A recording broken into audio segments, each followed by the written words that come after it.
Só vamos começar? Vamos começar a trocar umas ideias aqui, porque já tem algumas pessoas assistindo e eu acho que a gente precisa garantir um tempo aí para a gente não se perder, senão as pessoas que estão aí também daqui a pouco começam a sair.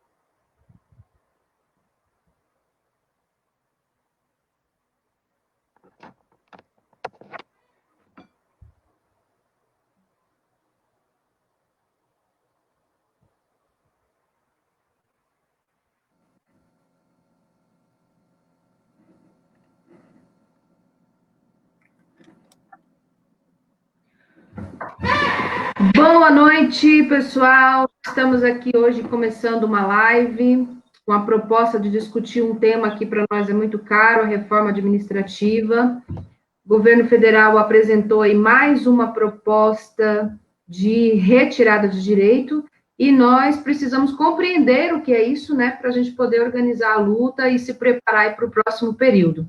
Então, eu sou Gleice Jane e sou professora, sindicalista, feminista, neste momento candidata a vereadora aqui em Dourados também, e convidei para essa live a Jandira Ueara, que é da CUT Brasil, que vai trazer para a gente um pouco desse cenário nacional, o Adriano Teles, que é o nosso companheiro militante aqui dos Correios, também do Sindicato dos Correios, e que tem uma experiência bastante grande nessa pauta da privatização dos Correios e sabe o quanto isso é pesado para a sociedade.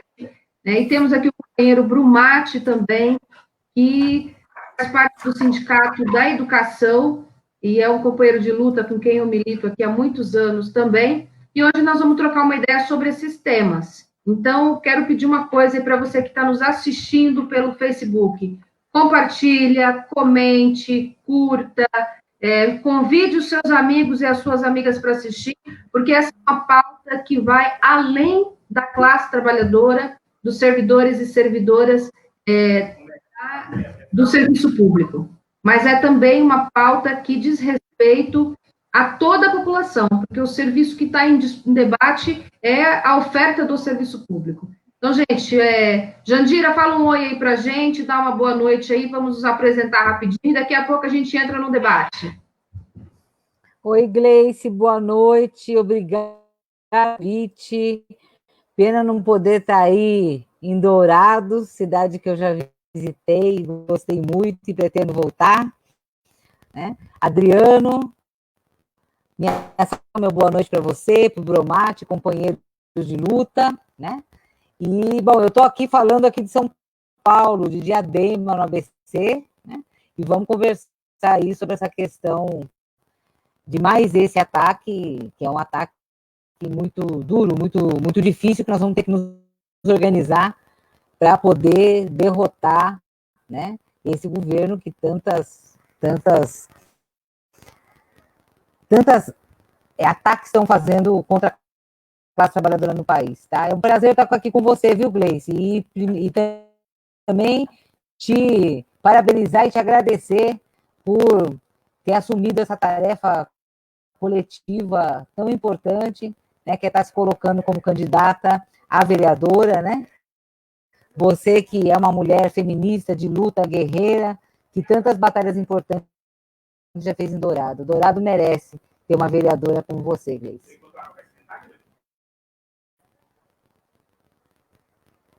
Obrigada, Jandira. Vamos passar agora para o Adriano, que é nosso companheiro dos Correios, do Sindicato Estadual. Adriano, contigo. Boa noite, Gleice. Boa noite a todos que estão nos assistindo nessa live aí. Uma proposta muito importante. Boa noite, Jandira. Boa noite, Brumati. Eu acho que é uma proposta muito importante e oportuna, essa que você vem colocar agora nesse momento, Gleice, para a gente discutir essa questão da reforma administrativa, né? E a gente participando como trabalhador do Correio, como militante sindical, como apoiador da luta da classe trabalhadora, a gente pode esclarecer um pouco, né, da nossa luta, da nossa realidade, e o que o restante dos servidores públicos estão aí preposto a passar com essa reforma, com as privatizações, e nisso, né, o prejuízo para toda a sociedade brasileira, né? Porque o que acontece no momento não é só servidor público que está sendo penalizado, é todo o povo brasileiro, né? Em Dourados não é diferente. Então, acredito que a gente vai ter um bom debate, que a gente vai esclarecer muito bem a sociedade e que isso continue, porque isso é o nosso papel, né, é o nosso dever e é o que é a mola propulsora, né? É o que coloca no nosso coração uma vontade muito grande de estar presente e estar ajudando toda a sociedade. Beleza, pessoal? Boa noite, que tenhamos uma boa live. Obrigada, Adriano. Vamos lá, Brumati, agora é a sua vez de dar uma boa noite a gente. Boa noite, Gleice, companheira das lutas do dia a dia, Adriano também, né? Nosso velho companheiro dos Correios. Jandira, mais uma vez, um prazer estar aqui contigo, né? Nesse momento, claro que é um momento bastante difícil, né? De muita resistência, de muita luta, um momento, inclusive dentro de uma pandemia, né? Mas a classe trabalhadora, ela tem que sujeitar tudo isso, né? Infelizmente, quando se expõe a governos como os que nós temos, né? Tanto em nível federal, estadual e municipal, de um fascismo gigantesco e que sempre busca resolver uns pseudo-problemas ou alguns problemas que, porventura, possam existir, tirando o couro, né, da classe trabalhadora de uma forma geral. Eu acho que esse é um momento bastante oportuno para que a gente possa estar discutindo um pouquinho, né, passando para os trabalhadores, e em especial, né, o servidor público, que pode ser gravemente afetado com essa reforma que o governo federal está propondo. Uma boa noite para nós todos e tenhamos aí um bom debate. Obrigada, Brumati. Bom, gente, antes de passar para a Jandira aqui, que vai fazer a fala, vamos fazer uns combinados aqui. Bom, Jandira, acho que dá para a gente falar aí uns 20 minutos para a Jandira, e depois o Adriano, o Brumati faz mais uns comentários aí de uns 10 minutos cada um, pode ser? Porque eu acho que a Jandira tem muita pauta para trazer para a gente, muita informação bacana, e depois a gente vai tentar aproximar a fala da Jandira, né, com a realidade que a gente vive aqui. Então, o objetivo hoje, a formatação da live hoje tem essa proposta, a gente tentar fazer da forma mais fácil a gente entender o que significa essa reforma administrativa, tanto para nós, que somos servidoras e servidores públicos e públicas, mas também para a população, porque a reforma administrativa, o objetivo dela não é só atacar a classe trabalhadora, a categoria, mas é também atacar toda a população e todas as pessoas que usam o serviço público, né? Então, acho que a gente vai construir a partir dessa proposta. Eu convidei também para fazer parte aqui hoje a Lourdes, que é nossa candidata aqui a prefeita, e que ela é uma usuária do serviço público lá na Picadinha. Acho que ela não está conseguindo entrar, mas se de repente ela entrar no meio da live, a gente coloca ela também, ok? Gente, você que está assistindo, compartilhe, curte e vai convidando outras pessoas, porque o tema é muito importante e a gente precisa compreender para poder organizar a luta, ok? Jandira, contigo, minha querida. Tá bom. Gleice, eu espero que a internet ajude hoje, porque essa semana estava meio prejudicado. Mas vamos lá. Bom, acho que primeiro é importante a gente situar essa reforma que eles estão chamando de reforma administrativa, mas na verdade é muito mais do que isso, tá certo? No contexto dos ataques, né, ao setor público, ao conjunto da classe trabalhadora, que vem acontecendo desde o golpe de 2016, né? Essa proposta de reforma administrativa, assim como outras propostas de PEC que já estão no Congresso desde setembro do ano passado, que eles chamam de reforma do Estado, tá? São todas, um conjunto articulado de ataques ao setor público, visando fundamentalmente um Estado mínimo, ou seja, um Estado privatizado, né? O objetivo central, né, das foram a partir do golpe de 2016, que tirou a presidenta Dilma, e primeiro tivemos lá o Temer, né? E depois, com a eleição do Bolsonaro, isso ainda vem se acelerando de uma forma ainda mais violenta. Então, assim, o primeiro marco de ataque aos servidores, mas fundamentalmente às políticas públicas no Brasil, foi a emenda constitucional 95. Vamos lembrar que eles deram o golpe em 2016, em dezembro de 2016, eles aprovaram a emenda constitucional 95. O que é que diz isso? Quando a gente fala em emenda constitucional, passou a fazer parte da Constituição brasileira, né, da lei maior. Então, veja, o que acontece? Com a emenda constitucional 95, tem um telefone, ai meu Deus, em casa é difícil, tem um telefone tocando aqui. Pronto, já desliguei. Com a emenda constitucional 95, o que aconteceu? Os investimentos nas políticas públicas de educação, de saúde, de infraestrutura, de assistência, todas as políticas públicas, né, que são direito do povo brasileiro, foram congeladas por 20 anos, né? E, além disso, uma série de restrições, exceto para o pagamento da dívida pública, né?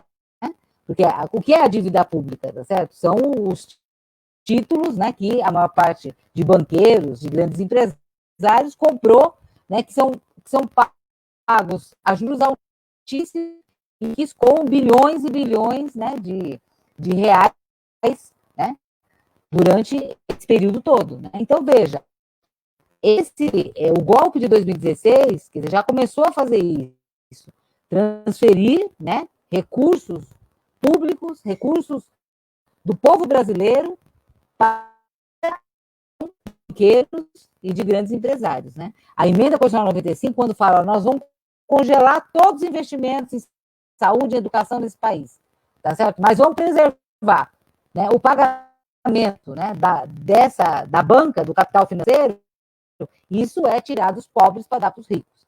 Então, veja, isso começa ali, aí depois nós vamos ter a lei das terceirizações sem limite, tá? Também já uma maneira, né? Hoje o setor público, né, já está, mesmo sem essa reforma administrativa, com muitas terceirizações, né, com muitas ditas OS, né, que dominam a área da saúde.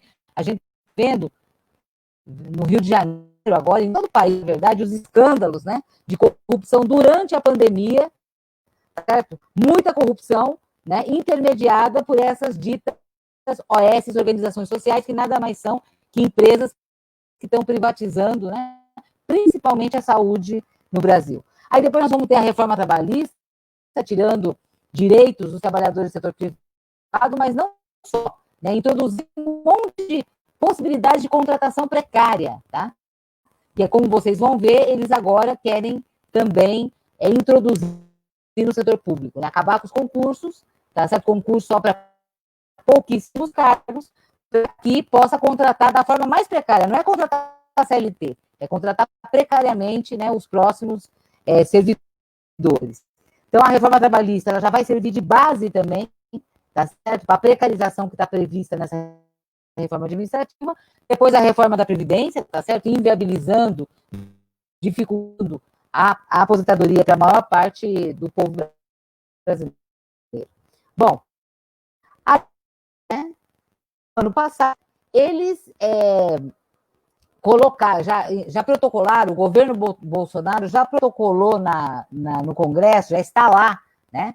E agora eles querem fazer andar junto com a reforma tributária e com a reforma administrativa, tá certo? Outros projetos de emenda constitucional. Um que é o 187, que é para a extinção dos fundos, tá? Que é o quê? Liberdade de utilização dos recursos dos fundos públicos para abatimento na dívida pública. Então, de novo, tirar dinheiro, né? Quer dizer, que é para finalidades, tá certo? Públicas, tá? para poder utilizar esses recursos para pagamento da dívida pública, que nada mais é, como eu falei, acho muito importante a gente ter isso, que transferir, né, dinheiro do povo para o capital financeiro. Bom, e mais outra, né, que é a PEC que eles chamam de Pacto Federativo. Se vocês prestaram atenção, nas últimas entrevistas do Guedes, ele tem falado muito disso, né, da necessidade de se aprovar o Pacto Federativo, que é a PEC 188. O que faz lá? E que atinge diretamente a educação e a saúde, por exemplo. É a desvinculação dos recursos do orçamento. O que significa isso? Acabar com os 25% para a educação e acabar com os 18% do orçamento para a saúde. Que cada governador, que cada prefeito faça o que bem quiser, né? Também nessa PEC do Pacto Federativo, acaba com a obrigatoriedade, muito entre aspas, né, porque a gente sabe que isso não acontece assim, de revisão geral anual dos salários dos servidores. Tá certo? Acaba com essa possibilidade, isso que está na Constituição, que os servidores têm direito a uma revisão anual de salários, como todo essa PEC ainda possibilita a redução dos vencimentos dos servidores, corte de cargos, redução de jornada, com redução de salários, tá certo? E por aí vai. Então, veja, essas PECs, por que eu estou falando disso? Elas já são a antessala da reforma da Previdência. Eles já estavam preparando isso desde o ano passado, em setembro, né, quando colocaram essas PECs que eles chamam de Plano Mais Brasil, tá? Bom, com a pandemia, isso tudo ficou ali parado, a situação do país está cada vez mais grave, nós nunca tivemos um nível de desemprego como a gente tem hoje, nós nunca tivemos tantos trabalhadores, quer dizer, sem possibilidade de trabalho sequer informal, né? Nós estamos caminhando para uma situação de uma crise social sem precedentes no país, e eles tentam, né, tentam contornar essa crise, tá certo? Tirando do próprio trabalhador. O tempo todo é isso, né? Porque ao atacar o serviço público, vão estar atacando os direitos sociais do povo brasileiro, né? A educação, a saúde, a assistência social, tá certo? A previdência, tudo isso está em xeque, né? Então, veja, quando eles falam agora em aprovar, por exemplo, né, a desoneração da folha de pagamento, tá certo? Para beneficiar os empresários, eles estão tirando os próprios trabalhadores, porque com isso, tá certo? Deixa a Previdência, né? Quer dizer, retira dinheiro da Previdência Pública, né? E por aí vai. Todas as alternativas desse governo é de tirar do povo, tá certo? Para contornar a crise. Até hoje não houve nenhuma medida que eles tomaram que fosse tirar dos ricos, tirar do capital financeiro, tá certo? Estão ganhando e lucrando bilhões, né? Bilhões com a crise da pandemia, tá certo? Para poder, quer dizer, garantir os direitos do povo, né? E agora essa reforma administrativa vem nesse sentido. Bom, então veja, essa reforma administrativa é complementar a essas outras duas PECs que estão lá, né? Então o ataque não é só a reforma administrativa, né? Bom, aí, concretamente, né, quais são são muitos os impactos, né, provavelmente vai dar tempo, né, nesses 20 minutos a gente falar impactos, né, que terá, agora vou tentar me concentrar, assim, naqueles principais, né. Primeiro o seguinte, essa reforma introduz, né, nos princípios, né, que devem reger a administração pública, tá certo? Um princípio totalmente avesso à administração pública, ao serviço público. Ela coloca como princípio, tá certo? A subsidiariedade. Palavrinha chata, né? Mas o que quer dizer isso? Isso quer dizer o seguinte, ela introduz, né, na Constituição, tá certo? O seguinte conceito, que o serviço público só vai atuar naquilo que não interessar ao setor privado. Então, o primeiro artigo da reforma administrativa introduz este princípio, tá certo? Que é o princípio da privatização de tudo aquilo que não de tudo aquilo que interessar, né? Isso está ali dado, mas ao colocar esse princípio já está indicado que um próximo passo, né, se essa reforma for aprovada, é regulamentar isto, ou seja, como é que vai se dar, né, a privatização, né, de tudo aquilo que for de interesse dos empresários e do capital financeiro, tá certo? Então, primeira questão. Segunda é o seguinte: como é que eles fazem para atacar os servidores? Mas, na verdade, o objetivo, tá certo? É destruir, né, essa categoria que é quem assegura, né, o serviço para a população. Porque se vai privatizar, não precisa, tá certo? Não precisa de professores, não precisa de pessoal da saúde, você precisa de um mínimo, né, de pessoal. Como é que eles vão atacar isso? Tá certo? Através de duas questões: da quebra da estabilidade, tá, no setor público e no fim do regime jurídico único, né? Bom, primeira questão, a questão da estabilidade. A questão da estabilidade, tá certo? Ela é uma garantia coletiva. Isso é muito importante, né, que a população, que o povo entenda isso. Ao ter estabilidade, né, dos servidores, isso significa que a cada governo que muda, tá certo? Os serviços permanecem. Eles podem mudar de qualidade, mas eles permanecem, tá certo? O número de escolas que foi aberta, né, o número de postos de saúde, né? Eventualmente você pode ter, né, redução disso, mas isso também, quer dizer, coloca, né, o povo em movimento, né, e os servidores em movimento, tá certo? Mas assim, não dá para cada prefeito que aparece, tá certo? Cada prefeito que é eleito, resolver, né, reduzir os serviços. Por quê? Porque ele esbarra na estabilidade, né, dos servidores. Então, a estabilidade é uma estabilidade dos serviços. E ela é uma conquista coletiva do povo, né? É claro que para os servidores isso é importante, porque isso também assegura alguma autonomia no trabalho, né? De modo que a gente não seja submetido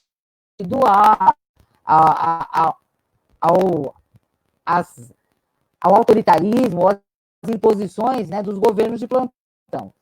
Então, primeiro, eles querem quebrar a estabilidade. Como? Né?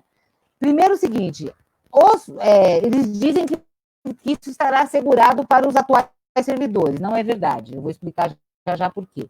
Mas os novos, tá certo? Apenas um pequeno percentual permaneceria com estabilidade, que são aqueles que são chamadas as carreiras típicas de Estado. Tá? Em geral, são as carreiras ligadas à área com a fiscalização, né, auditorias, né, magistratura, tá certo? Não estão aí os trabalhadores, que são a maioria, que são aqueles que prestam o serviço direto para a população, tá? Bom, e esses outros servidores não teriam estabilidade, seriam contratados, tá certo? Por tempo indeterminado, né? Esses via concurso público, tá? Mas também não teriam estabilidade garantida, e por um monte de outros contratos precários. Esses que estão aí previstos na reforma trabalhista, né? Talvez até os intermitentes. Se isso for aprovado, até intermitente, trabalhador vai poder ter contratado. Bom, com isso, tá? Eles ficam com uma flexibilidade, né, para privatizar, para reduzir o quadro. Isso os novos que entram, que também entrariam com salários base menores do que os atuais. Bom, vamos falar dos atuais. O que é que eles querem fazer para facilitar a quebra da estabilidade dos atuais, né? Lá em 98, o Fernando Henrique fez uma reforma administrativa, tá certo? Uma emenda constitucional, né? Uma reforma administrativa. Lá estava previsto que, além de processos administrativos, né, Porque o servidor público pode ser, sim, exonerado, demitido, né? Mediante um processo administrativo, né, que apure falta grave. Se ele for processado judicialmente e já tiver, quer dizer, transitado em julgado a sentença, tá certo?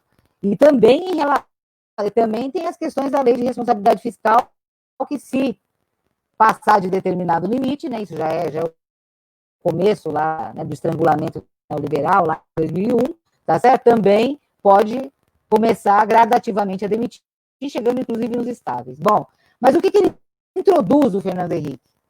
Ele introduz, tá, como passível de demissão, a avaliação de desempenho. A ser regulamentado. Tá? Isso foi em 1998. Tá? Graças à luta do movimento sindical e depois, tá certo, aos diálogos com o governo Lula e Dilma, isso não foi regulamentado. Tá certo? Estava lá para ser regulamentado e não foi, porque nós lutamos muito para que não fosse. E o governo Lula e Dilma não fizeram esse, né, não fizeram esse tipo de ataque de maneira nenhuma, nem aos servidores, nem aos trabalhadores do setor privado. Tá certo? Então, nós conseguimos segurar isso até agora. O que é que a reforma administrativa prevê? Prevê a regulamentação da demissão por avaliação de desempenho. Tá certo? Isso significa, né, que uma chefia, por N motivos, né, vai poder fazer uma avaliação, né, e o servidor ou a servidora ser demitido. Isso é a quebra da estabilidade dos atuais. A gente sabe bem como os governos, né, que são governos da direita, governos neoliberais, tratam, né, o servidor da população, né? E, portanto, então, a gente sabe como é que isso poderia acontecer. Bom, então, veja, a quebra da estabilidade do regime jurídico único são os instrumentos principais, tá certo? Para fazer esse ataque ao setor público. Aí, veja só o que no médio prazo, né, provavelmente vai acontecer se essa reforma passar, tá certo? Primeiro, todos aqueles setores, né, que podem ser do setor público, seja via a privatização, né, seja via uma coisa que está muito presente também na reforma, quer dizer, facilitar a possibilidade desses convênios, tá certo? Convênios de terceirização, né, de passar, né, para terceiros, né, os serviços públicos, seja na forma de vouchers, ou plano de saúde popular, todo mundo já ouviu falar disso, né? Voucher na educação, quer dizer, vai lá, contrata, né, vagas em escolas particulares e dá o voucher para o cidadão ir lá matricular seu filho. A gente sabe perfeitamente, tá certo? Tem uma ilusão de que escola particular é boa, a gente sabe perfeitamente que isso não é verdade, né? Existem as escolas top, que essas são para a grande burguesia.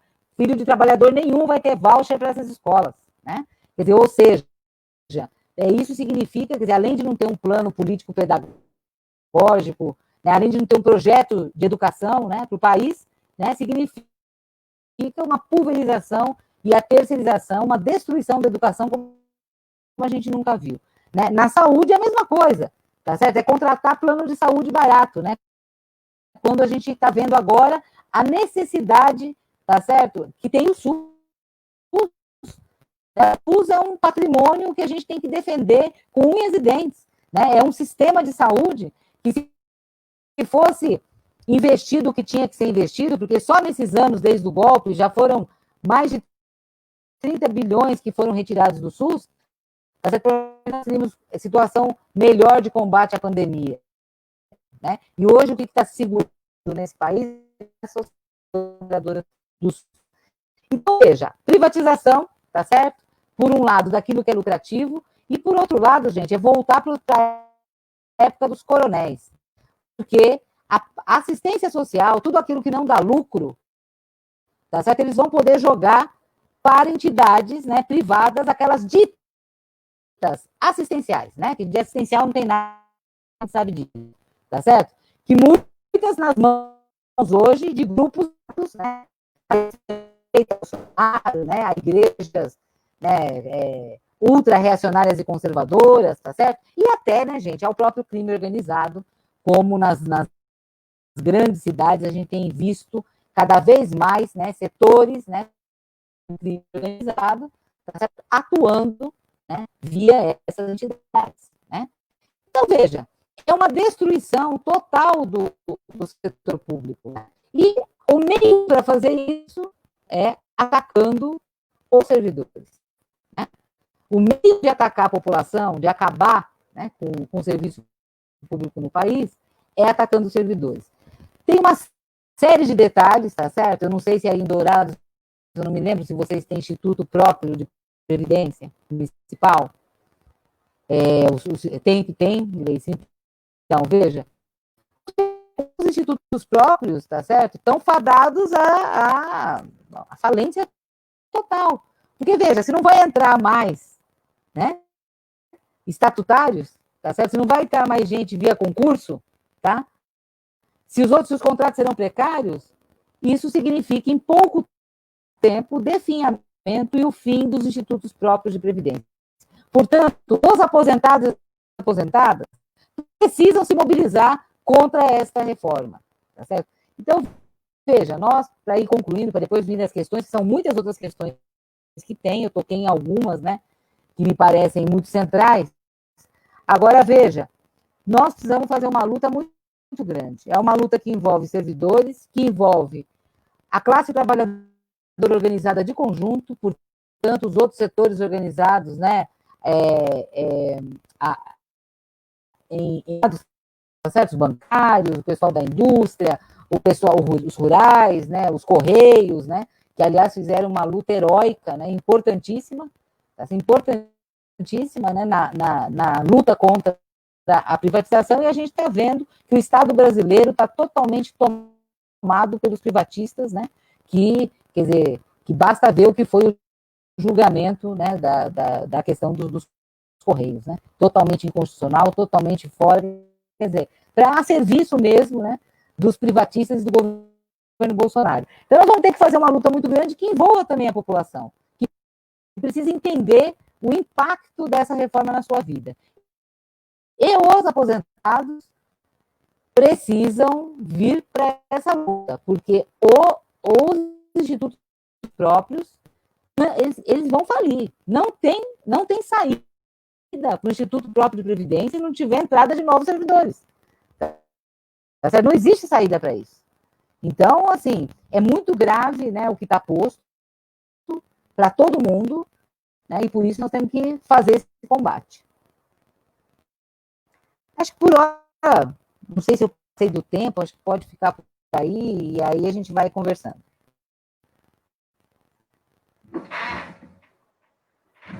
Isso mesmo, Jandira. Obrigada pelas informações que você passou, que são nada boas, né?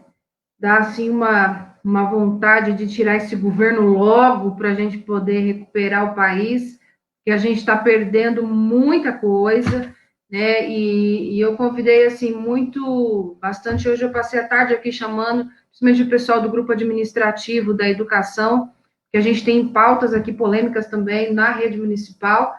E eu vou passar aqui agora para o Adriano, depois para o Mati, lá e na volta eu quero fazer alguns comentários que, para exemplificar assim, um pouco do que a Jandira e do que o Adriano e o Brumati vai falar na realidade nossa aqui local, tá? Então vamos lá, Adriano, contigo. Gente, enquanto isso, quem está aí assistindo, compartilhe, comente, dá um clique aí, porque isso ajuda mais pessoas a saber que a gente está nessa live, que a gente está fazendo esse debate. Mesmo depois a live fica aí à disposição para as pessoas assistirem. E é muito importante a gente fortalecer esse debate. Então, ajude a gente aí a compartilhar, porque nessa pandemia, um clique é uma luta. Vamos lá, Adriano, contigo. Olá, pessoal. Mais uma vez, boa noite aí, quem está acompanhando a gente nessa nossa live aí, promovida pela companheira Gleice, né? Nossa candidata a vereadora. Gleice, depois da fala da Jandira, eu estava refletindo, né? Que depois do golpe, né, a cada dia que passa, eu lembro de uma frase de um cidadão que eu assisti umas palestras dele, que ele falava assim, nada tão ruim que não possa piorar. Então, infelizmente, aquilo que eu ouvi em uma palestra depois do golpe é o que vem acontecendo. A cada dia que passa, né, a nossa sociedade, nossos servidores públicos, o povo brasileiro, vem sofrendo, vem piorando, né? As situações vêm sendo cada vez mais complicadas por um governo neoliberal que não tem nenhum compromisso com a classe trabalhadora, né? Ele veio assumir com compromisso com o grande capital, né?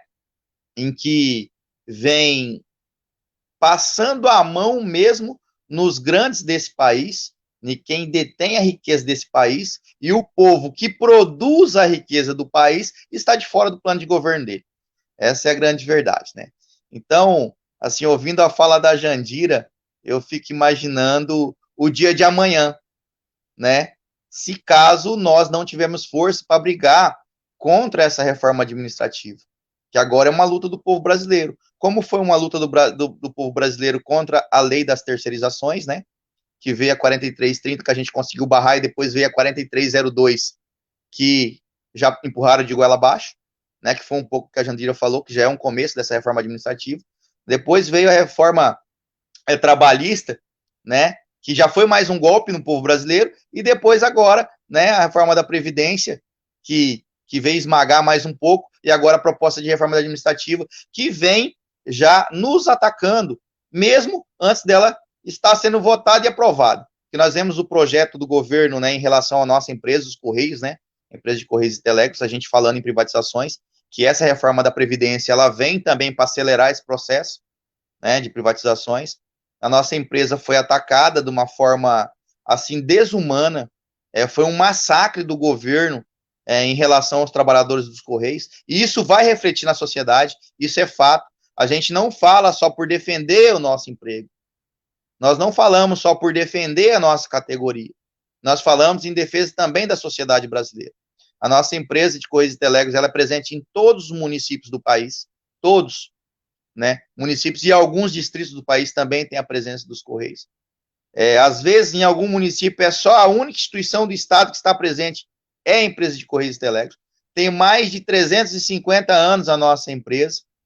A Jandira relatou aí o quão foi duro, né, o julgamento que a gente teve no acordo coletivo, em que nós perdemos praticamente todo o nosso acordo coletivo, que foi uma luta de mais de 35 anos, né? Mais de 35 anos lutando para quê? Para ter alguns direitos. Não são benefícios, são alguns direitos, né? Hoje, a privatização, né? O povo parece que está comprando essa ideia da privatização.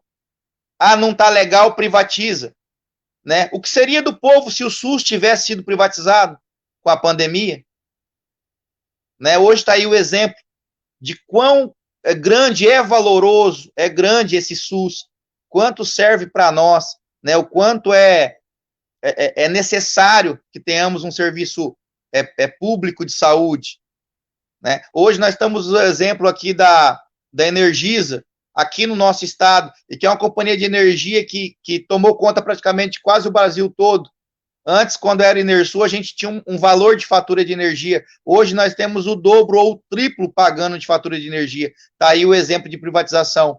Nós temos o exemplo da Vale do Rio Doce, uma empresa em que era um exemplo nacional de colheita de minério, de produção de minério, de riqueza, em que hoje está na mão de uma grande empresa privada, uma grande multinacional, e que deixou para nós, no nosso país, né, assim, centenas de mortes, né? Que nos entristece isso. Isso é mais um exemplo de privatizações. Né? Nós temos as telefonias como exemplo de privatização. Nós temos hoje praticamente o pior serviço de telefonia do planeta e pagamos uma tarifa imensa, muito alta por isso. Né? Eu dou um exemplo aqui em Dourados, né? Estamos falando da nossa cidade, da nossa realidade. Temos o exemplo da Sanesul, que é uma empresa estatal, uma empresa do governo, em que está aí também o pessoal brigando para privatizar a Sanesul, né? E temos lá em Campo Grande, a Águas de Gariroba, uma empresa privada, né, que detém a concessão da água de Campo Grande. Hoje o mesmo valor que a gente paga numa água aqui em Dourados, lá em Campo Grande, a mesma quantia, a pessoa paga no mínimo 50% a mais, nesse valor. O custo é muito mais alto, né? Eu dou um exemplo do Rio Grande do Sul. O Rio Grande do Sul tem uma empresa lá, que é uma estatal, a empresa de energia do Rio Grande do Sul, uma parte do Rio Grande do Sul é estatal, em que lá é 43 centavos o valor do quilowatts de energia. 43 centavos. Hoje, no Mato Grosso do Sul, a gente paga 81 centavos. Né? Tá aí o exemplo de privatização. Será que a privatização é boa? Boa para quem? Essa é a pergunta que o povo brasileiro tem que fazer. Para quem é boa as privatizações? Para quem é boa a reforma administrativa? Né? Para quem está sendo bom esse governo? Eu não discordo de que a gente tem que incentivar os produtores rurais, mas principalmente aqueles pequenos produtores, aqueles que colocam o pão na nossa mesa, né? Agricultura familiar. Nós temos aí o exemplo agora, né? Eu vi várias postagens daquelas pessoas que realmente entendem o que a gente está passando e que colocou, né? Quem está pedindo a volta do governo passado, né? Um governo que foi um pouco mais sensível com o trabalhador. O primeiro foi o arroz, que esse preço. Depois o óleo, né? Tá aí o preço do combustível. Para quem esse governo está servindo? De fato. Será que está sendo bom para nós? Nós temos que pagar esse preço? A Jandira foi bem clara no que ela colocou.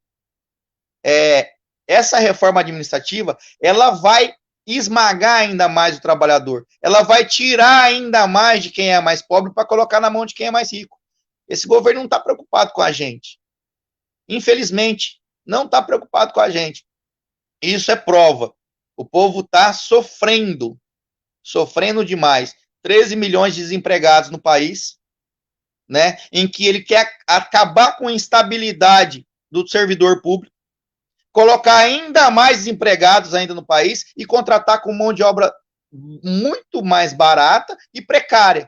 Né? Nos Correios, para dar exemplo, já mudaram os manuais da empresa e colocaram agora uma contratação para entrega de objetos por terceirizados, já abraçando a questão da lei de terceirização 4302, que foi aprovada já há uns 3 anos atrás, né, terceirizando a atividade fim dos Correios, que é a entrega.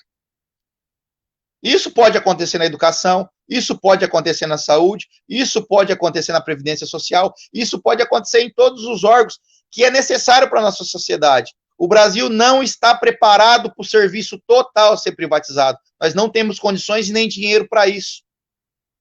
O povo necessita do serviço público. Né? Hoje, quem tem dinheiro, eu gosto de dar exemplo assim, quem tem dinheiro hoje não necessita de uma universidade pública. Ele pode pagar uma boa faculdade para o filho dele, que seja privada, ele acredita.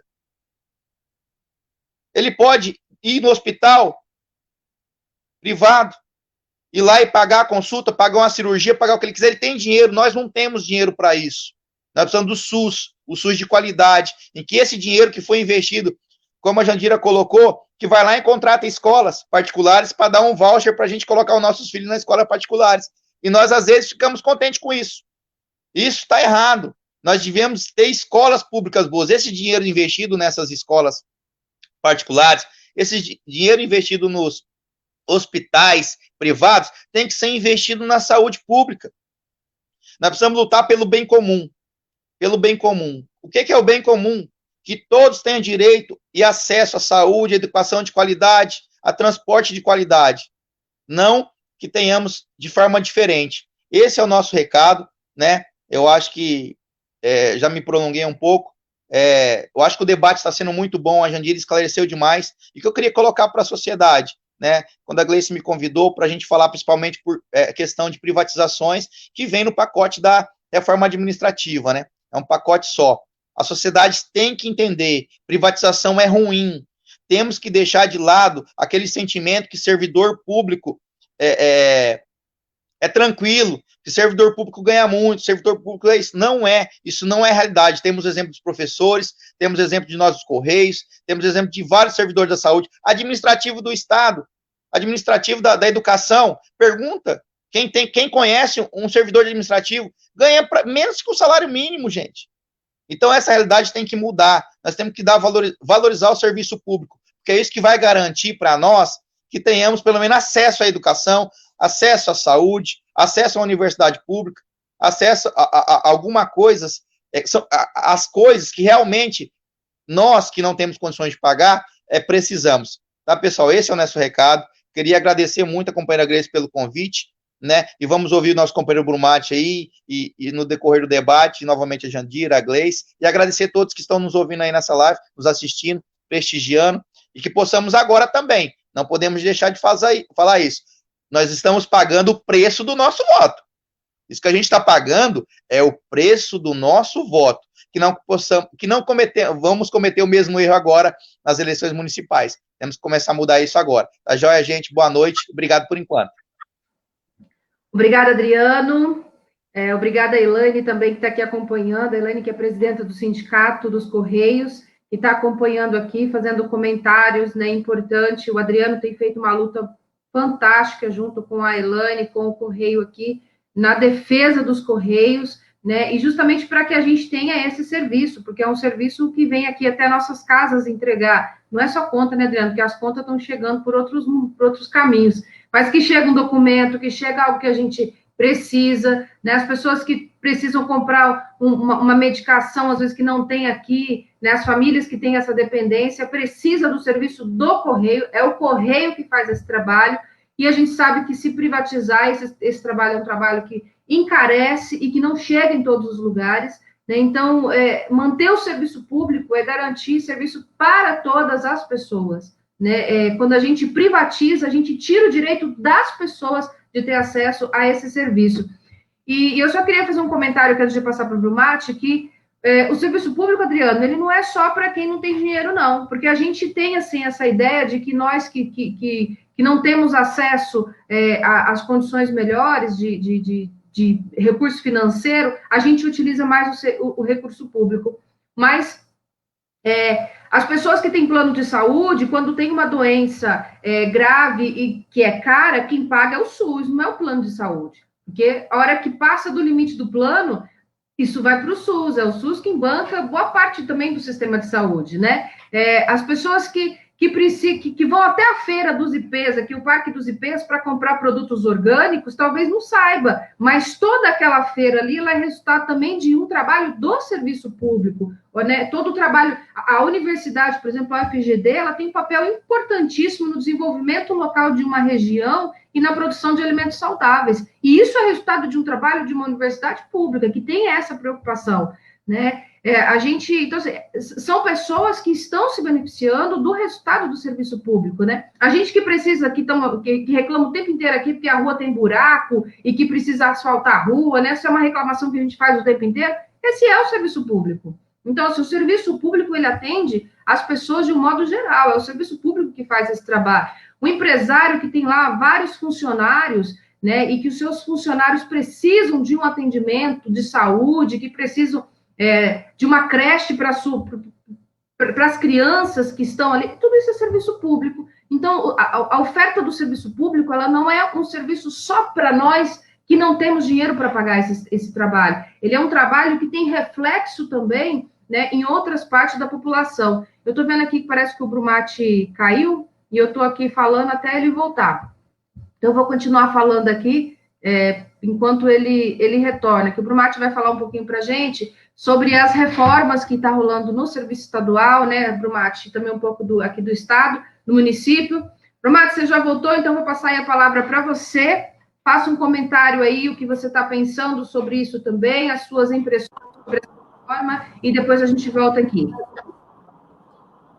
Bem, mais uma vez, boa noite, né, o pessoal que está nos assistindo.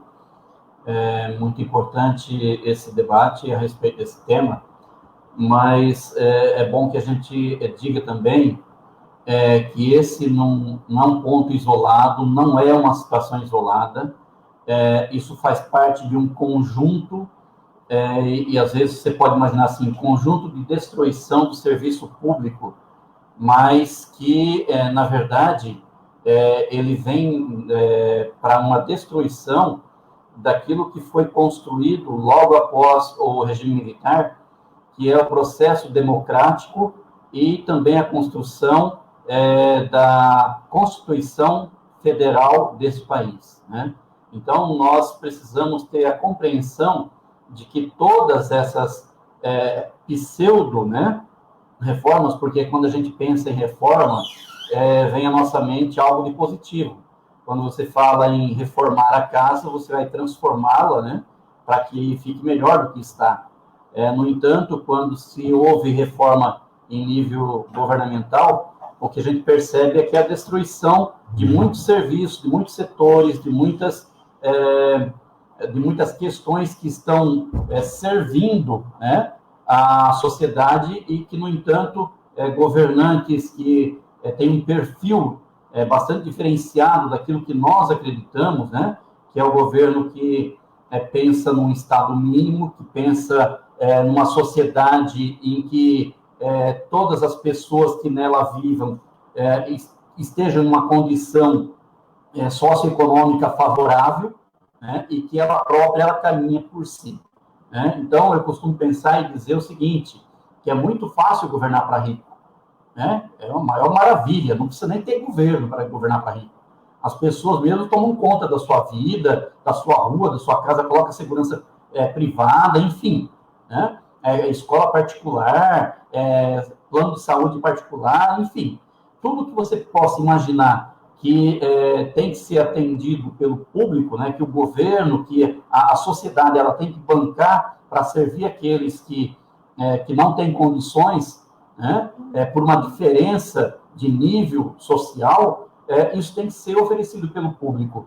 Aí é que está o desafio do governante. Né? Aí é que está o desafio daquelas pessoas que se propõem a estar num poder, seja ele executivo, seja ele legislativo, porque elas têm que fazer, elas têm que organizar políticas para atender essa camada da sociedade que não tem condição de ter aí a sua segurança privada, a sua saúde privada, a sua educação privada. Né? Esse é o desafio.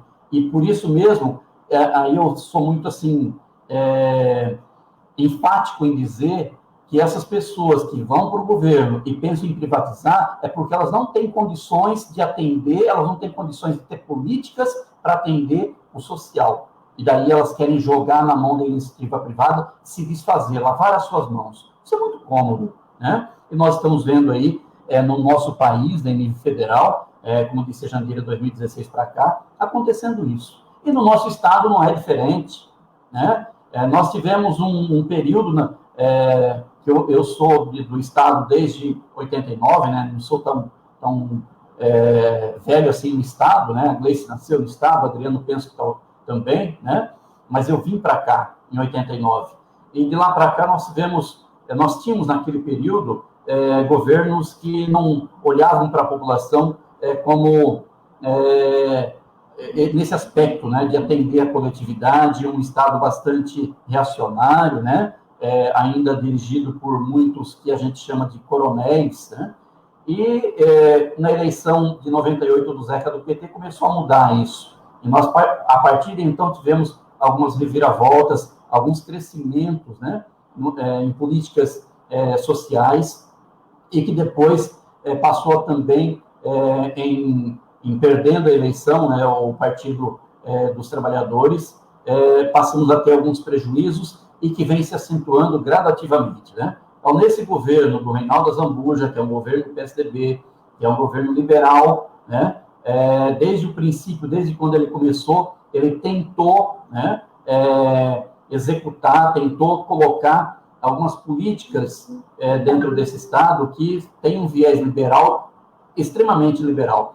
Né? Na educação, nós tivemos algumas resistências logo no início do governo, mas que, com o passar do tempo, ele está conseguindo, né, porque a Assembleia Legislativa, de 24 deputados que nós temos aqui, 22, no máximo, nós conseguimos aí 3 votos, né, a favor da classe trabalhadora, por algumas questões de conveniência. Caso contrário, nós nunca vamos conseguir, dentro da Assembleia Legislativa, um quórum, né, um número de votos suficiente para derrubar qualquer projeto que seja contrário à luta da classe trabalhadora. E do ano passado para cá, segundo mandato do governo do PSDB, a educação passou também a sofrer ataques mais duros. Né? Começou, no meio do ano, com uma redução salarial dos professores contratados. Uma redução de 1/3 do salário. A diferença entre salários dos professores contratados e dos professores efetivos ficou em 57%. Né? E esse ano, agora, o governo fez uma outra proposta de reforma para a educação, é uma reforma administrativa voltada para os servidores, tirando da classe trabalhadora alguns direitos, né? No caso específico da educação, achatando a carreira, reduzindo o final da carreira do trabalhador da educação, né, do magistério, mais precisamente, porque o administrativo, isso já ocorreu há algum tempo, mas do magistério, achatando a carreira em 15% lá no final da carreira. Então, os nossos trabalhadores da educação que, ao longo da sua vida, tiveram aí lutas e lutas para melhorar a qualidade do ensino desse Estado, quando chegar lá no final da carreira, vão ter uma redução de 15%. E sem considerar que, para os trabalhadores da educação contratados, não foi concedido um centavo de reajuste. Então, o aumento da diferença se ampliou, né, entre efetivos e contratados. O que era 57% em outubro do ano passado, a partir de outubro desse ano, passa a ser de 81%, quase 82% a diferença. Né? Ou seja, o que a gente vê nisso tudo? Um viés totalmente de um governo pensando na terceirização do serviço público, na terceirização da educação. Isso está claro para nós. Né? E aí, a Jandira falando muito bem a respeito dos regimes próprios. Né? A Constituição Federal, na reforma do ano passado, o que ocorreu? Já deu brecha para que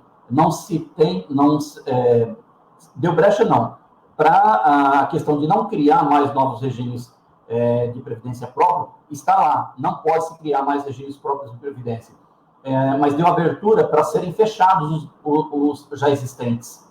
Ora, é óbvio que caminhando nessa questão de não ter mais servidor público efetivo, concursado, os regimes próprios vão falir, né? Então, os nossos aposentados, num futuro não muito distante, poderão sim, não ter dinheiro para receber as suas aposentadorias. E aí é que vem o problema. Quem é que vai pagar essa conta? Né?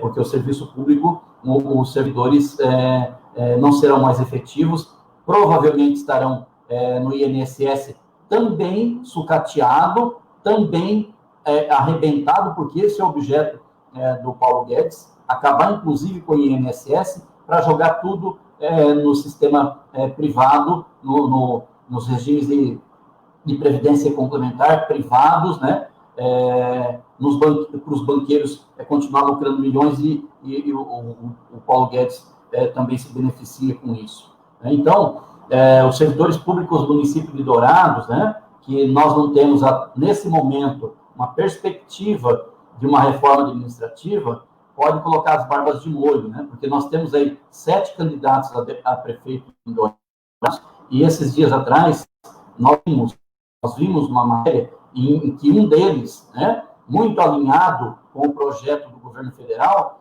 dizendo que o plano de cargos e carreira do município de Dourados, servidores do município de Dourados, é um problema. Né? É um problema. Então, vejam só, esse camarada vai ter apoio do governo federal, vai ter apoio dos deputados, senadores, que estão alinhados com o governo federal, e ele sendo eleito aqui em Dourados, muito provavelmente, essa discussão vai para a pauta.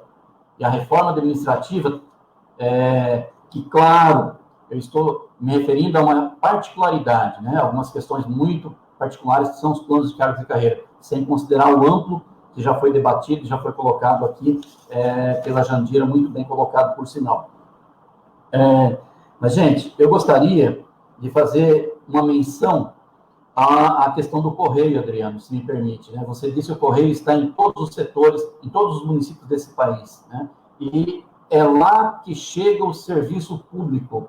Naquele pequeno município, naquele pequeno distrito, é que chega o serviço público. Sendo privatizado, qual é a empresa que vai atender lá em Vila Vargas? Qual é a empresa que vai atender lá no interior do estado do Amazonas? Qual é a empresa que vai se dispor a ir lá em Roraima atender, fazer um atendimento que o Correio faz? Né? Então, a gente precisa ter muita clareza do que significa isso. Isso, se tratando de Correio, mas eu penso também na educação.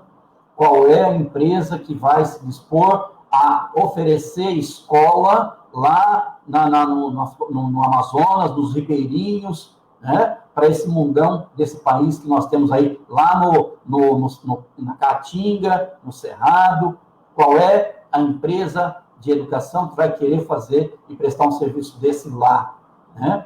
E os vouchers também, pensa o pobre que vai entrar numa escola particular, né, por engano, porque a discriminação é enorme.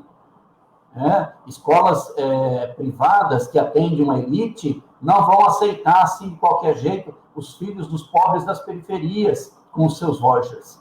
Jamais. Então, isso é um engodo, é uma enganação, querendo passar melzinho na chupeta do povo, que você, com dinheiro, você vai poder colocar seu filho onde você quiser. Isso não existe.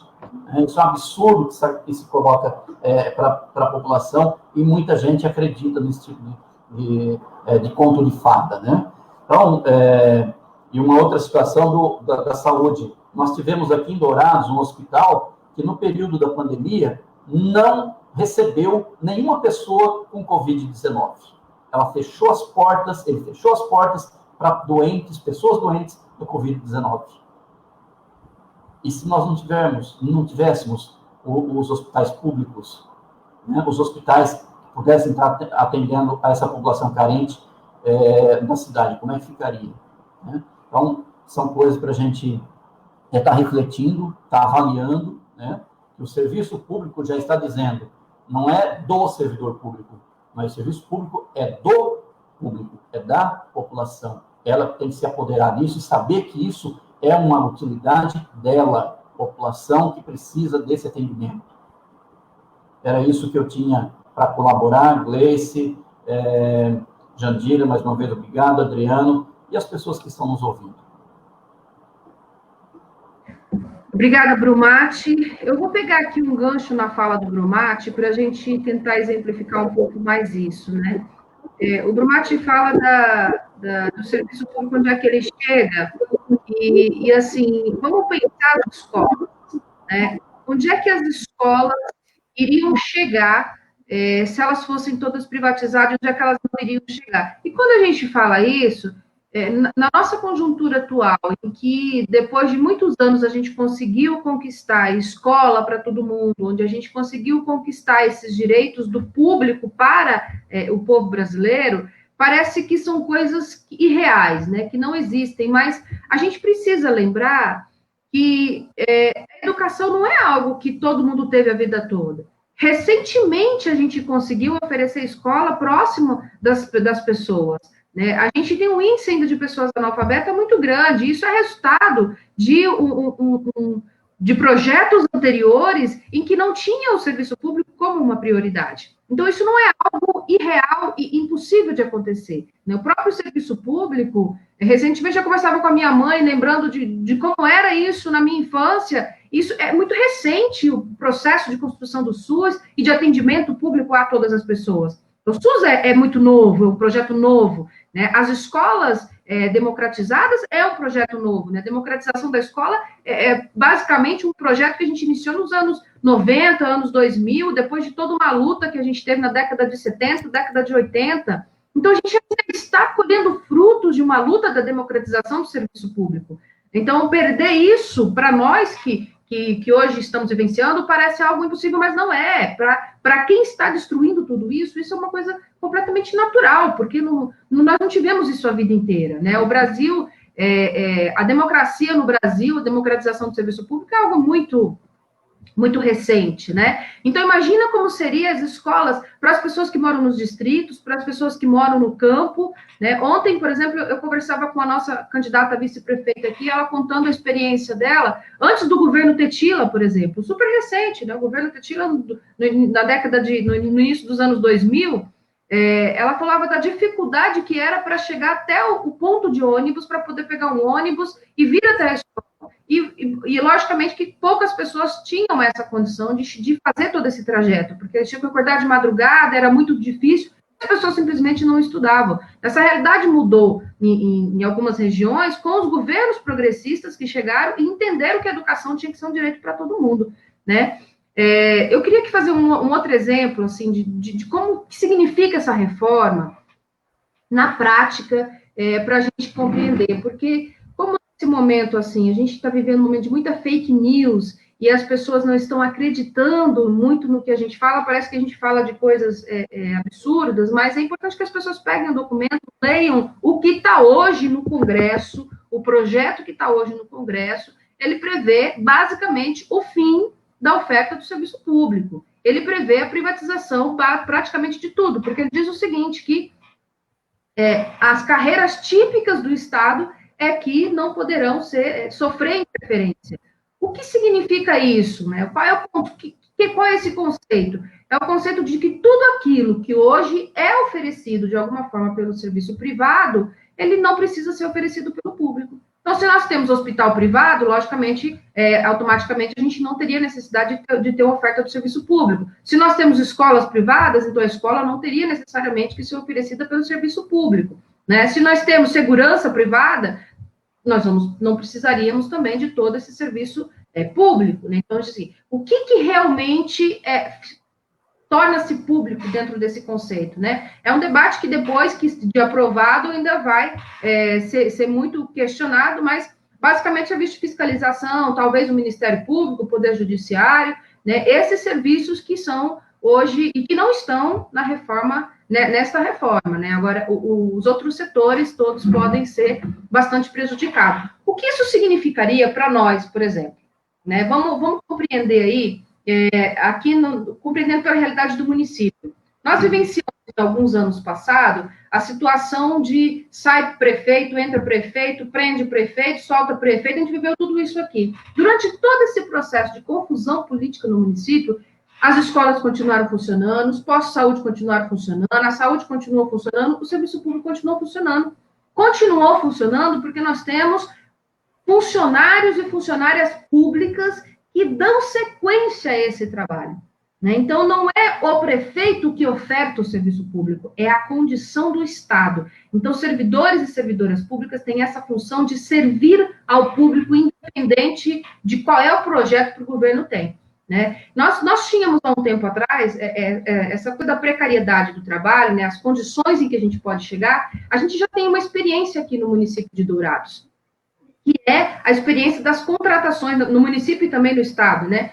Que são as contratações precárias do trabalho de professores e professoras. A gente fez uma luta gigante nos últimos anos para garantir o concurso público, porque as pessoas eram aqui, basicamente, indicadas politicamente para estar dentro das escolas. E nós sabemos o que significa isso, né? A perseguição política, a falta de autonomia do trabalho, eram professoras que tinham que prestar serviços pessoais para sua chefe imediata, para poder se manter no trabalho. Então, é esse tipo de relação que a gente tem, né, no trabalho quando a gente não tem uma oferta do serviço de direitos trabalhistas. Né? E a estabilidade do serviço público ela é importante para garantir isso. Agora, para vocês entenderem, imagine se nós tivéssemos hoje as escolas todas formadas por cabos eleitorais da atual prefeito e da atual gestão.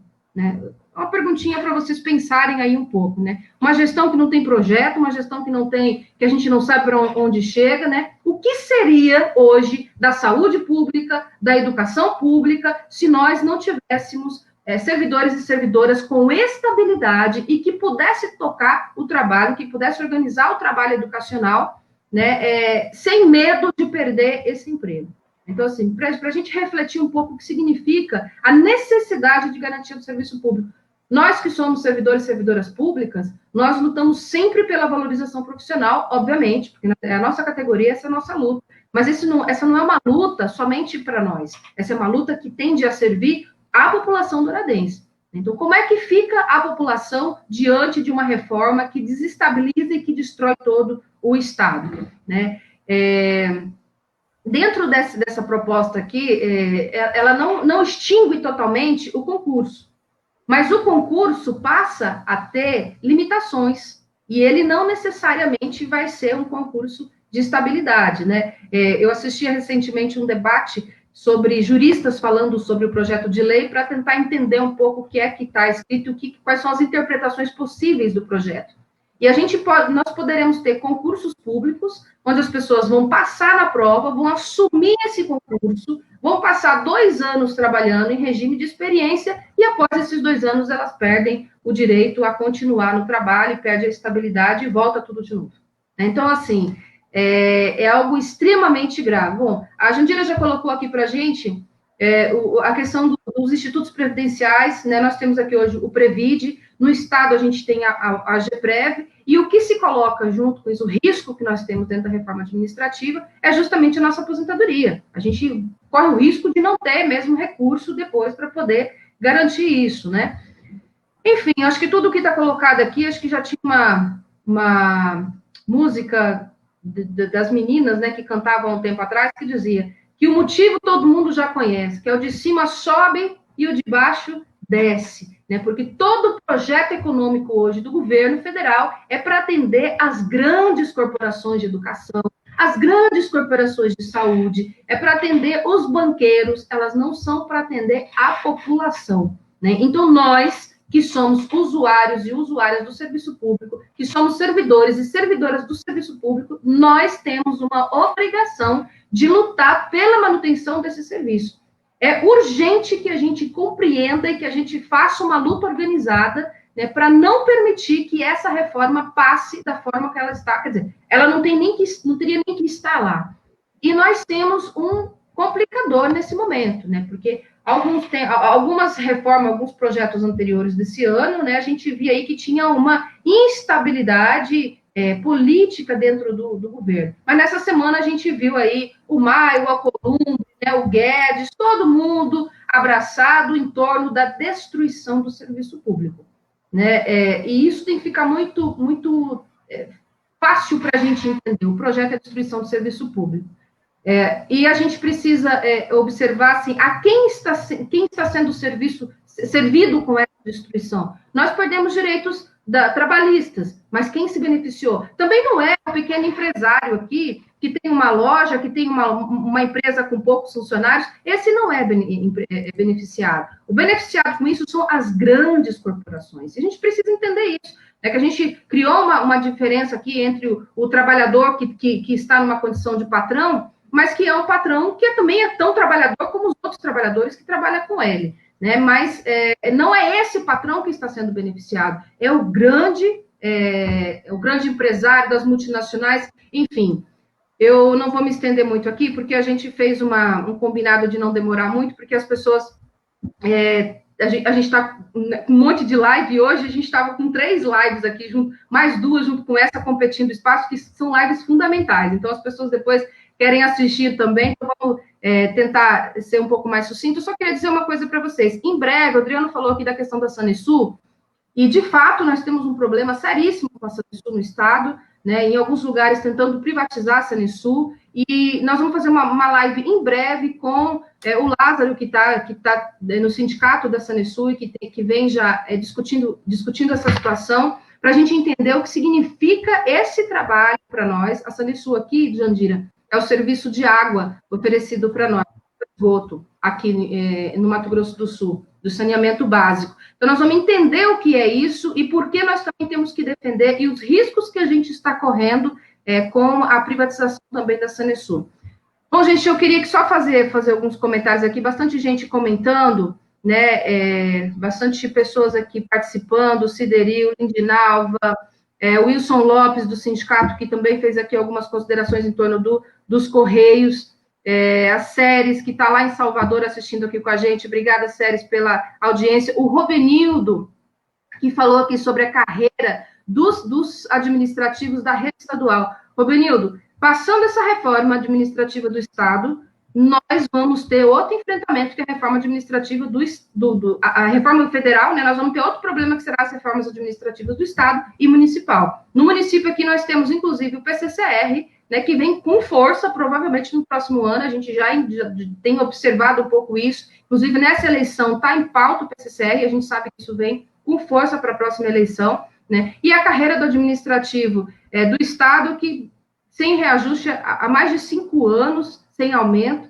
né, nas condições precárias de trabalho. E sobre isso eu queria dizer que nós recentemente estávamos aqui numa greve do serviço administrativo, O Brumati e eu estivemos presentes numa reunião com um dos candidatos a prefeito aqui, falando sobre essa situação das condições precárias dos servidores e servidoras administrativas do município e o quanto que o salário do governador tinha sido aumentado, né? Assim, os deputados votaram pelo aumento do salário do governador, que passou de 30 para 35 mil, né? E não sequer, e deixa a administração que hoje recebe em líquido, pessoas estão recebendo menos do salário mínimo, essas pessoas não estão sendo enxergadas por esse processo. E um dos candidatos, uma das pessoas que hoje são candidatas, não vou aqui falar o nome, mas depois vocês vão descobrir facilmente, disse que um governador realmente tem que receber bastante, e o trabalhador, ele não disse que precisava receber mais. Então, assim, para vocês entenderem que isso é um problema real, que as pessoas acreditam nisso, de que realmente tem que ter um ganhando 35 mil e o outro ganhando menos que o salário mínimo, e essas pessoas estão dentro do espaço da política, crescendo grandemente, então a gente tem que ficar com os olhos muito abertos nesse momento,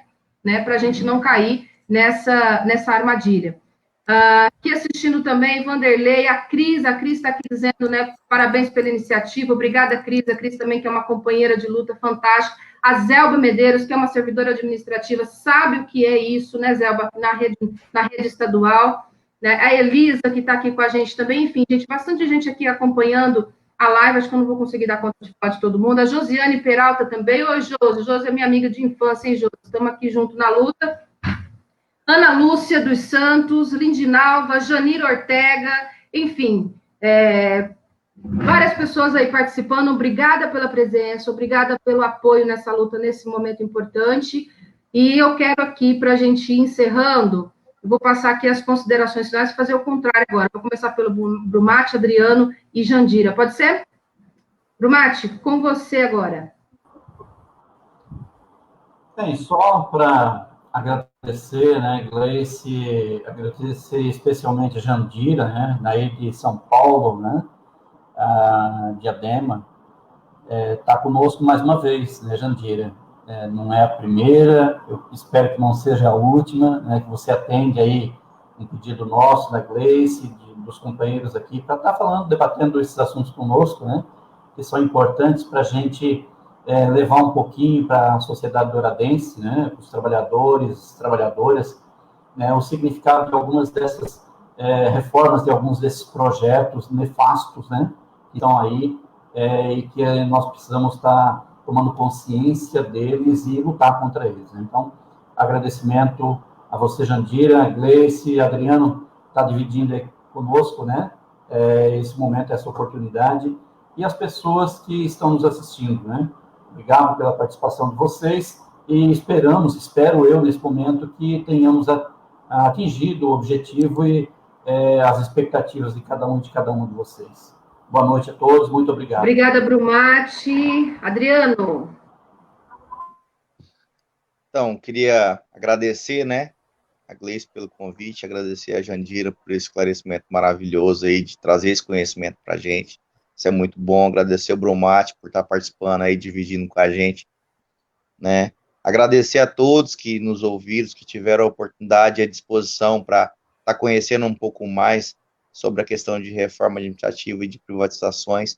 Agradecer também a diretoria do nosso sindicato, né, em nome da Elaine, que é a nossa presidente, e todos os trabalhadores dos Correios, né, e todos os servidores públicos do Brasil, né, e toda a população brasileira, né? Agradecer a todos, né, que estão aí, seja servidor ou não servidor, e dizer que nós não vamos fugir à luta, que depender de nós estamos aí para poder organizar e movimentar, para que a gente possa dar a volta por cima, e que no futuro próximo, a gente possa olhar para o passado e falar, eu lutei, eu fiz parte dessa luta e transformei o nosso país, a nossa cidade, em um lugar melhor. Tá joia, pessoal? Muito boa noite aí, obrigado a todos.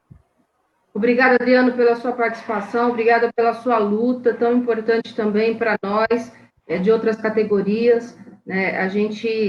Nós vamos somar aí sempre nessa caminhada. Jandira, contigo agora, querida.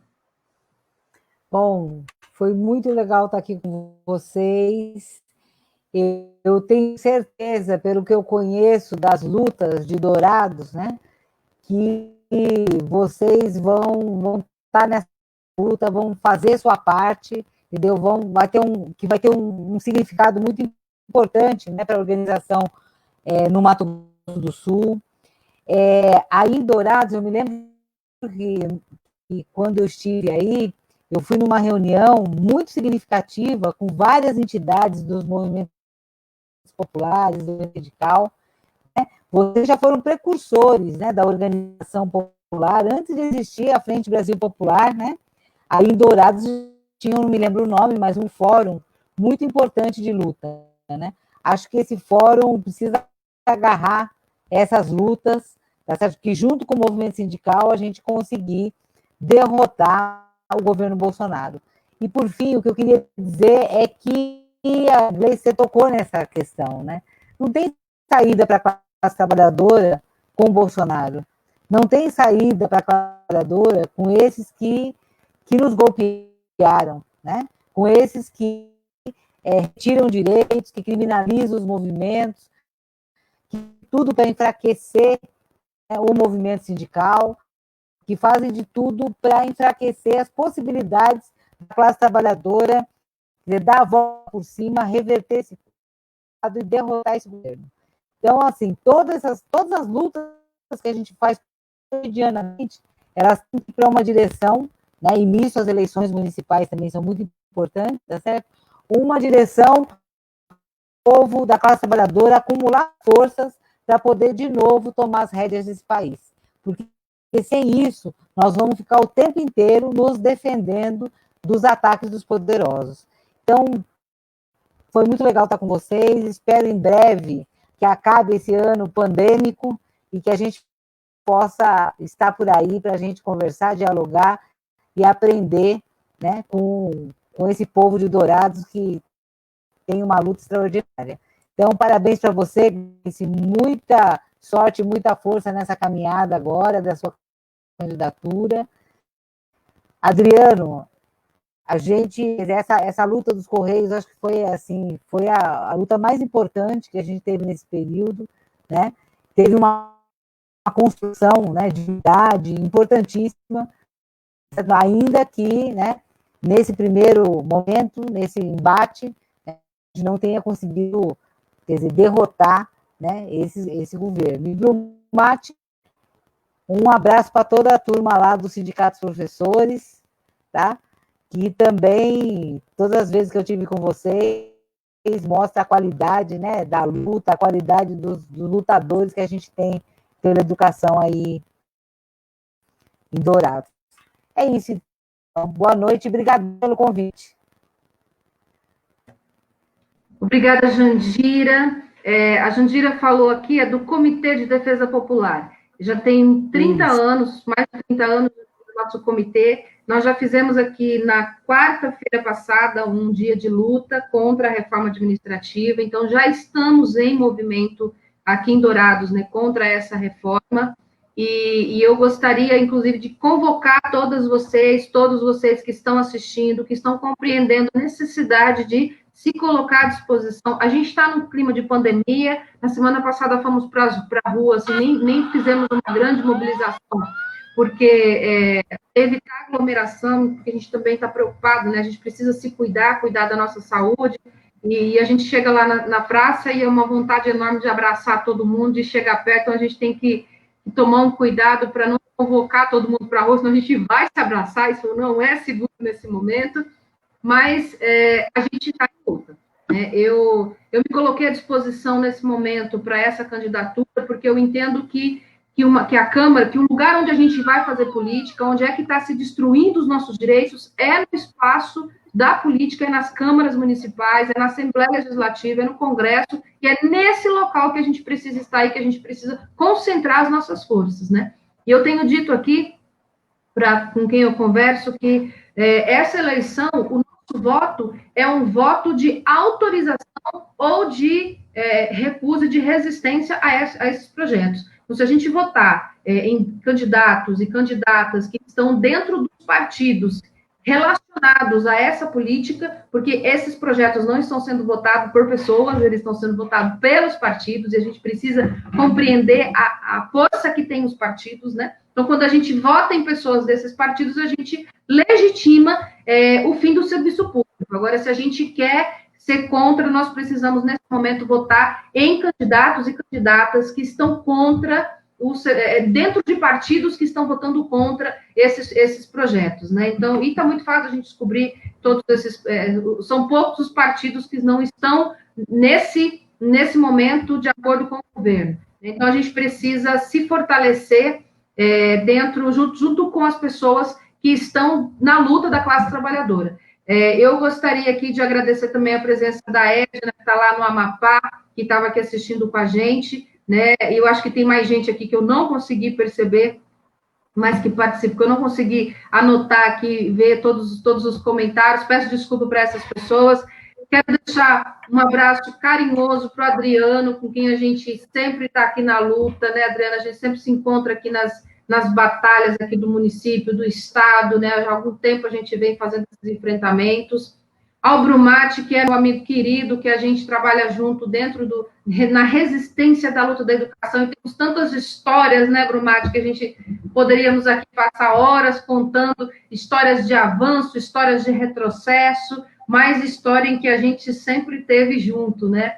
Quero agradecer muito, Jandira, a sua presença, a sua participação, você que tem nos defendido grandiosamente organizando a luta no âmbito nacional, nos orientando aqui na organização da luta nos estados e nos municípios. O seu trabalho é fundamental para a gente, né? A gente já se encontra, a gente se encontra sempre nos movimentos e a gente sabe da importância do seu trabalho.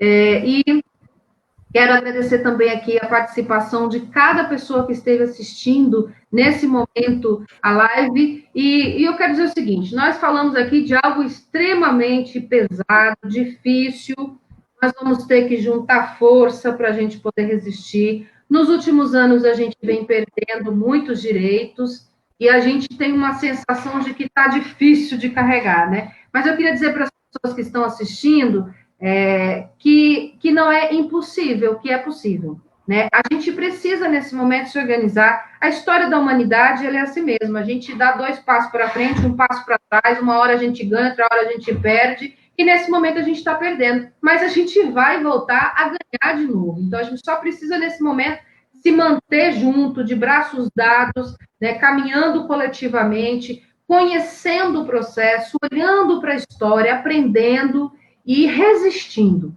A partir do momento em que a gente tiver a consciência de classe, de que é importante a gente resistir, a gente avança mais rápido. Então, a gente precisa ter essa certeza de que nós temos, toda a força está em nós. E a gente pode caminhar e a gente pode avançar. Depende de cada um e cada uma de nós. Então, todo esse debate que a gente fez aqui não é para desanimar ninguém, não é para dizer que está tudo destruído, não. É para dizer que a gente tem condição de recuperar o que a gente já perdeu, que é possível, que nós vamos fazer isso, e que nós podemos e nós vamos fazer isso. Então, assim, conto muito com vocês, com cada um e cada uma que esteve aqui presente assistindo, e vamos continuar junto. Curtam a página da live, que é a página nossa, da nossa candidatura. A gente vai ter mais informações a respeito disso. A nossa página é uma página de luta, então aproveita aí para a gente poder organizar a luta. E uma boa noite para vocês, estejam bem e felizes, porque nós temos que ter uma campanha feliz, alegre, porque é com alegria que a gente vai vencer todo esse processo. Gente, um beijo para vocês, para todo mundo, e vamos seguir firmes na luta, forte, porque junto a gente vence. Tchau, gente! Isso aí.